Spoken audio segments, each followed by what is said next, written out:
శ్రీమాత్రే నమ. జయ గురు దత్తాత్రేయ నమ. ఈ వీడియోలో మనం మీనరాశి వారికి ఏప్రిల్ 2025 సంవత్సరంలో మాస ఫలితాలు తెలుసుకుందాం. మీనరాశి వారికి మరి ఈ నెల ప్రారంభంలోనే ఒక 5 గ్రహాలు రాశిలో ఉండగా ప్రారంభమైంది. ఏదైనా మన జన్మజాతకంలో కానీ గోచారంలో కానీ రాశిలోకి ఒక శుభగ్రహం వచ్చినప్పుడు మంచి ఆలోచనలు, మంచి అవకాశాలు రావడం జరుగుతూ ఉంటుంది. అదే ఒక పాపగ్రహం వచ్చినప్పుడు చెడు కర్మల యందు ఆసక్తి, చెడు ఆలోచనలు రావడం జరుగుతూ ఉంటుంది. అలాగే అనేక రకాల కోరికలతో నిద్ర కూడా సరిగ్గా పట్టదన్నమాట. మరి ఇప్పుడు ఈ 5 గ్రహాల్లో అంటే చాలా వరకు మీనరాశి వారికి అనుభవం అయింటుంది. వాటికి ఈ రాహుగ్రహం గత కొంతకాలంగా ఈ రాశిలో తిష్ట వేసి కూర్చున్నాడు. అంటే చాలా వరకు మొత్తం మీనరాశి అంతా రాహు యొక్క ఆధీనంలో ఉన్నది. దీని కారణం వల్ల ఈ రాశిలో ఎంత గొప్పవాడైనా, ఎంత మేధావైనా రాహు మాయలో పడి చాలా వరకు తనను తాను ఎక్కువ ఊహించుకోవడం, ఏదో ఒక బలహీనతకి లోనవడం జరుగుతూ ఉంటుంది. అది ఏదైనా కావచ్చు. ఒక స్త్రీ వలలో పడవచ్చు, ఒక వ్యసనం జరిగి పడవచ్చు, ఒక డ్రింకింగ్ హ్యాబిట్ రావచ్చు. సో ఇక్కడ మనకి డ్రింకింగ్ అన్నప్పుడు ఎలా ఉంటుందంటే కేవలం ఈ బ్రాందీ విస్కే కాకుండా తరచుగా టీ తాగడం, ఏదో కూల్ డ్రింక్స్ తాగడం కూడా దీని కింద వస్తుంది శాస్త్ర ప్రకారం. అంటే ఏదైనా మీనరాశి వారు ఒక దానికి బానిస అయితే, ఎడిక్ట్ అవుతే దాని నుంచి బయటపడడం చాలా కష్టం అవుతూ ఉంటుంది. అందుకంటే బలహీనత మాట ఆ విధంగా ఉంటుంది. అలాగే విద్యలో కూడా ఏదైనా ఒక సబ్జెక్ట్లో లేదంటే ఒక పురాణం మీద ఆసక్తి, అదే వాడిని పట్టుకుని అదే మార్గంలో నడుస్తూ ఉంటారు. బట్ ఏదైనా ఈ నెల ప్రారంభంలో శని రాహులు 2 పాపగ్రహాలు రాశిలోకి చేరడం వల్ల జాతకుడు తనకు అర్హత ఉన్నా లేకపోయినా ఏదో గొప్పగా మనం సాధించాలి, ఓ పెద్దగా ఏదో ఒక ఇండస్ట్రీ స్థాపించాలి, ఒక పెద్ద స్కూల్ పెట్టాలి అన్నటువంటి ఆలోచనలో ఆ ప్రయత్నాలు చేస్తూ ఉంటాడు అన్నమాట. అంటే తన స్థాయికి మించిన ప్రయత్నాలు చేస్తూ ఉంటాడు. కేవలం అది వృధా శ్రమ అన్నమాట. ఊరిగా తిరగడం తప్ప ఏమాత్రం ప్రయోజనం ఉండదు. దానివల్ల మిగతా పనులు పాడవుతాయి. దానివల్ల మన స్థాయి ఏంటో ఆలోచించుకొని ఆ ప్రయత్నాలు చేస్తే బాగుంటుంది. ఇక అది పక్కన పెడితే శుక్రుడు, ఇది చాలా ఎంటర్టైన్మెంట్ ప్లానెట్. రాశిలో ఉచ్చులో రావడం వల్ల ఖరీదైన వాహనం పొందామనే ఆసక్తి, అలాగే భార్యకి తన స్త్రీ అయితే తను అందమైనటువంటి పట్టు చీరలు, వస్త్రాలు, నగలు కొనుక్కోవడం, ఏదైనా ఫంక్షన్కి పిలిచినా పిలకపోయినా చాలా ఆడంబరంగా తయారై అక్కడ మన ఆధిక్యత ప్రదర్శించుకోవడం, ఓ పెద్ద కారులో వెళ్ళడం, ఈ సౌకర్యాలు కలుగుతూ ఉంటాయి. అలాగే అవకాశాలు కూడా వస్తుంటాయి. మొత్తం మీద జీవితంలో అన్ని రకాల సౌకర్యాలు చూపిస్తాడు. అన్ని వైభవాల మీద ఆసక్తి పెరుగుతూ ఉంటుంది. ఒకవేళ వాస్తవానికి ఆ విధంగా లేదనుకుందాం, కనీసం కల్లో అయినా తన కోరికలు తీర్చుకుంటూ ఉంటారు. అలాగే వివాహ విషయంలో మాత్రం ఎక్కువగా స్త్రీలకి వివాహ సంబంధాలు నిశ్చయం అవుతుంటాయి. ఈ సమయంలో అమ్మాయిని కానీ అబ్బాయిని కానీ అవతల పార్టీకి చూపిస్తే ఇమీడియట్గా నచ్చి పెళ్లికి అంగీకరిస్తారు. అంటే జీవితంలో గ్లో ఏర్పడుతూ ఉంటుంది. ఇదే మరి మీరు ఏదైనా ఒక కళారంగంలోనో, మీడియా రంగంలో, సినిమా రంగంలో ఉంటే గొప్ప గుర్తింపు ఈ శుక్రుడు వల్ల వస్తుంది.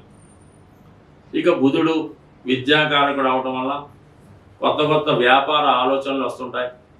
మన దగ్గర ₹1,00,000 ఉంటే ₹1,00,00,000 ప్లాన్ వేస్తుంటాడు. దీంతో ఈ షేర్ కొంటే అది 10 లక్షలు అవుద్ది, దాంతో ఆ షేర్ కొంటే 50 లక్షలు అవుద్ది, ఆ 50 లక్షలు ఇల్లు కొనంత ₹1,00,00,000 అవుద్ది అంటాడు. ఈలోగా ఈ ₹1,00,000 ఎవరికో అప్పించి పోగొట్టుకుంటుంటాడు. ఈ విధమైనటువంటి వ్యాపార ఆలోచనలు బుధుడి వల్ల వస్తుంటాయి. ఇక మనకి రవి రాశిలో ఉండడం వల్ల అథారిటేటివ్గా ఉంటాడు. ఏదైనా ప్రభుత్వ పదవి కానీ, నామినేటెడ్ పోస్ట్ కానీ రావాల్సి ఉంటే ఈ సమయంలో ప్రయత్నం చేయొచ్చు. ఎందుకంటే ఏప్రిల్ 15 తర్వాత రవి ధనస్థానంలోకి రావడం వల్ల మీ కుటుంబం యొక్క హోదా, మీ వాక్కుకి విలువ పెరుగుతూ ఉంటుంది. అలాగే సంఘంలో మీ స్టేటస్ పెరిగే అవకాశం ఉంది. కాబట్టి ఏదైనా ప్రభుత్వ పదవి కోసం ప్రయత్నం చేస్తే 100% లభిస్తుంది. బట్ ఏదైనా అది విద్యా సంస్థలోనో అలాగే ఆధ్యాత్మిక కేంద్రాల్లో కూడా ఏదో ఒక ప్రవేశం మీకు లభించి దానివల్ల గుర్తింపు రావడానికి కూడా అవకాశం ఉంటుంది. ఇక శుభంగా ఉండే గ్రహం ధనాధిపతిగా ఉన్నటువంటి కుజుడు 5వ స్థానంలో సంచారం అన్నది మీ కుటుంబంలో మీ సంతానానికి గొప్ప గుర్తింపు వస్తుంది. వారి యొక్క ఇంప్రూవ్మెంట్ మీకు ఆనందాన్ని కలిగిస్తుంది. మొత్తం మీద ఏంటంటే ఏదైనా మీ ప్రయత్నం బట్టి ఇప్పుడున్నటువంటి గ్రహాలు మీకు సహకరిస్తాయి. అయితే మీ స్థాయి వరకు వెళ్తే ఓకే, కానీ స్థాయి మించితే మాత్రం మొత్తం రివర్స్ అయ్యే అవకాశం ఉంది. స్వస్తి.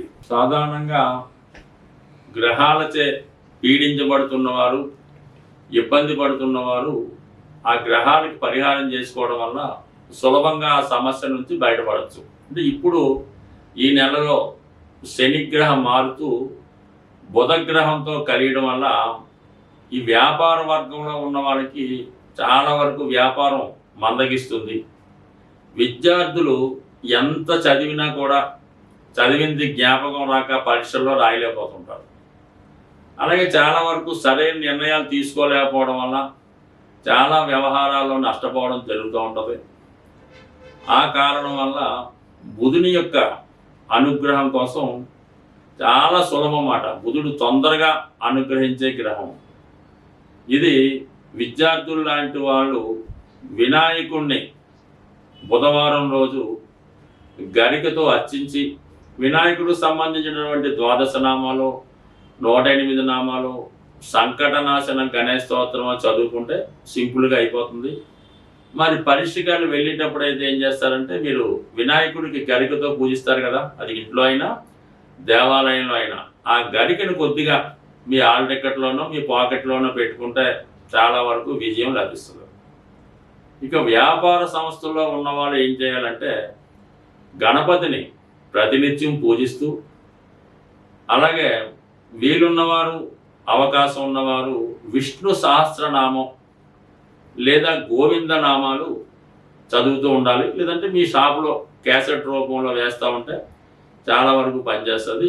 మీరు అటు వ్యాపారస్తులు, ఆర్థిక సమస్యలతో ఉన్నవాళ్ళు బుధవారం రోజు విఘ్నేశ్వరుడి ఆలయంలో అటుకులు ఉంటాయి కదా, కొద్ది గట్టి అటుకులు లాంటివి 1 కిలో తీసుకోవడం, బెల్లం గుండగా చేసి 1 కిలో అందులో కలిపి మరి పిల్లలు పంచిపెట్టే ప్రసాదంలాగా వినాయకుడికి నైవేద్యంగా పెట్టి వచ్చిన భక్తులకి పంచిపెట్టడం వల్ల కేవలం మీరు ఒక 3 వారాలు చేసి చూడండి, అద్భుతంగా మీకు ఉన్నటువంటి మొత్తం సమస్యలు ఆర్థిక పరమైనవి పరిష్కారం అవడం జరుగుతూ ఉంటుంది.